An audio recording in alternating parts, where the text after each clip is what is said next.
Ottapalam government ആശുപത്രിയുടെ മുഖച്ഛായ തന്നെ മാറുന്നു. ആശുപത്രിയിൽ പുതുതായി നിർമ്മിച്ച കെട്ടിടം തുറന്നു നൽകാൻ തീരുമാനമായി. പഴയ കെട്ടിടത്തിൽ പ്രവർത്തിക്കുന്ന വിവിധ വിഭാഗങ്ങൾ ഈ മാസം അവസാന വാരത്തോടെ പുതിയ കെട്ടിടത്തിലേക്ക് മാറ്റാനാണ് ധാരണയായത്. ഔദ്യോഗിക ഉദ്ഘാടനത്തിന് മുൻപായാണ് ഈ തീരുമാനം. പുതുതായി പണികഴിപ്പിച്ച താലൂക്ക് ആശുപത്രിയിലെ കെട്ടിടം തുറന്നു നൽകാത്തത് ജനങ്ങൾക്കിടയിൽ ചർച്ചയായിരുന്നു. അത്യാധുനിക സൗകര്യങ്ങളോടെ പണികഴിപ്പിച്ച പുതിയ കെട്ടിടത്തിലേക്കാണ് OP അത്യാഹിത വിഭാഗം, ലാബ് ഉൾപ്പെടെയുള്ള സംവിധാനങ്ങൾ മാറ്റാൻ ധാരണയായത്.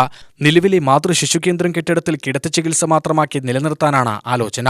പുതിയ കെട്ടിടത്തിന്റെ ഔദ്യോഗിക ഉദ്ഘാടനം ആരോഗ്യമന്ത്രിയുടെ തീയതി കൂടി ലഭിക്കുന്നതിനനുസരിച്ചേ ഉണ്ടാകൂ. കിഫ്ബിയിൽ ഉൾപ്പെടുത്തി 10,65 ലക്ഷം രൂപ ചെലവിലാണ് ആധുനിക സൗകര്യങ്ങളോടെ 3 നില കെട്ടിടം നിർമ്മിച്ചത്. കഴിഞ്ഞ ലോക്സഭാ തെരഞ്ഞെടുപ്പ് കാലത്ത് തന്നെ കെട്ടിടത്തിന്റെ നിർമ്മാണം പൂർത്തിയായിരുന്നു.